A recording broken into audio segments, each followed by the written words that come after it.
Welcome back to the shop. We're working on Mean Green's crane again. And in the last video I left off with these sticking out here. Well, I went ahead and cut them down, clean them up a bit, and then tack them on. Then I kind of laid out this frame. The back's kind of curving like this. A lot of flatbeds curve in like that. So that's what I did with the back of this. And then it just ran and then welded underneath there and then clamped under here. It's pretty level, pretty square.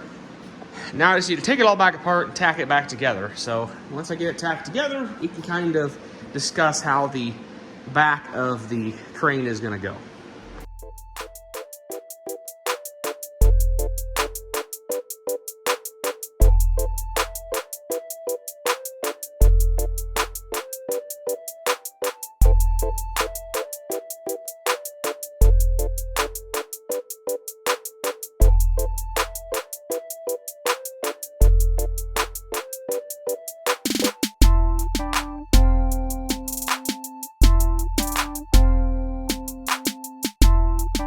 Before I do what I did the other day,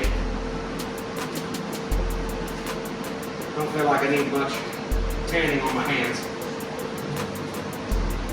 That hurt like a son of a bee for 3 days.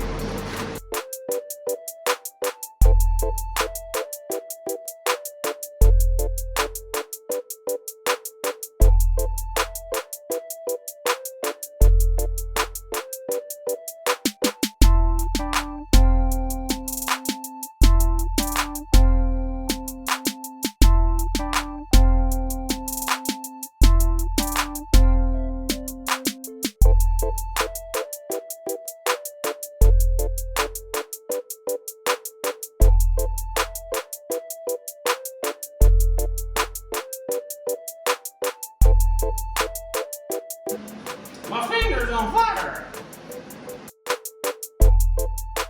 Alright, well, I got the frame all welded together. My welds are slightly improving. This side, I didn't really pay attention. It's kicked out a little farther than that side, but it's like it's like 1/8 of an inch, so it shouldn't be too bad. When I build the back, I may actually cut that off with a grinder and grind that flat, and that piece there will be flat across. So we'll just utilize the back of these as that. But yeah, so we'll figure that out. But it does work pretty good. It's pretty strong.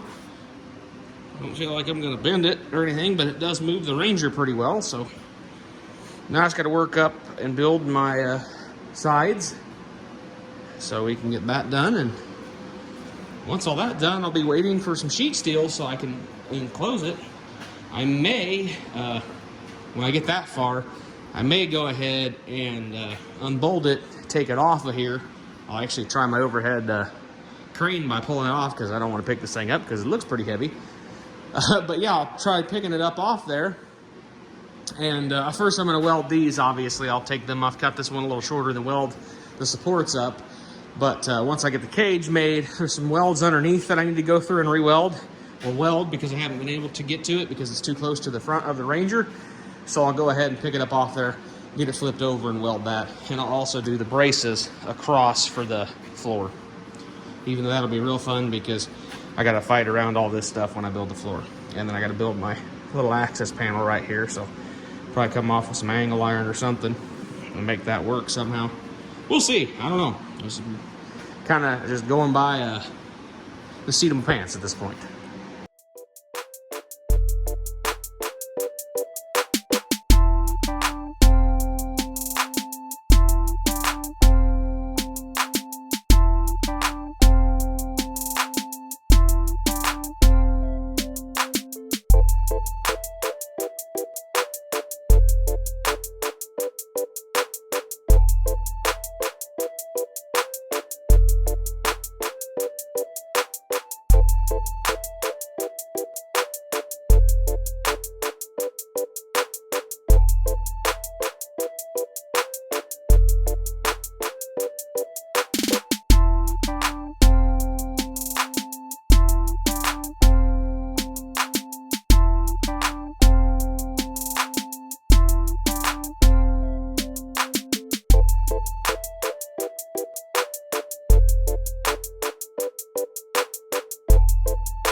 Well, I got it off of the Ranger, as you can see in the time lapse there.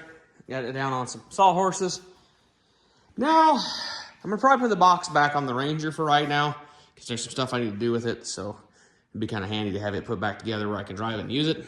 We're gonna keep tackling on this though.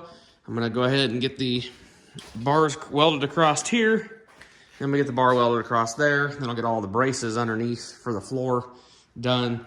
Then we'll have to get some sheet steel. Once we get some sheet steel, we can get that down in there and get this thing kind of buttoned up. Maybe possibly sandblast it and paint it, or just scuff it up and paint it. I mean, it's gonna get scratched up anyways, so I mean, it's not gonna be a huge deal if it gets if it doesn't get the world's greatest paint job. So, but I gotta do lights on it. I'm gonna do a couple tabs for work lights too, because I have a feeling it'll be dark when I'm doing some of this stuff, so having some work lights will be nice. Then we'll have, like I said, we'll have to get all of the hydraulic pump and the cylinder, and then I'll have to have some hoses made and, you know, all that jazz. Then we'll have to run the wiring up for the unit, which I'm thinking it's gonna come over and up by the air box here, or maybe over here. May have something bolt right here. Unfortunately, it'll be getting a lot of dirt and stuff in it, but it'd be better than getting melted by the exhaust. So yeah, that's what we'll probably do. Figure out something there. It'll probably just be an Anderson connection and go into the battery. That'll be powering the pump, and I haven't decided if we're gonna put a winch on it yet or not, but if I am, I'm probably gonna have to get that figured out here shortly so I can know to build tabs and stuff on it. So anyways, thanks for watching, guys. We will hit you guys back up on the next part of this and keep cracking on. I gotta get some sheet steel, and that's not an easy task around here. I could order it, it's expensive, or I could go get it, pick it up. That's probably what I'll do, but I gotta drive a little bit to get it, so I will probably do that. I don't know if the next video will be of this or not. We may have something else in between. I may move this outside once I get all the braces and stuff welded up, start a video, and then when I get the sheet steel, we'll continue on with it. So, alrighty guys, catch you guys in the next one. Hope you guys have a good rest of your week.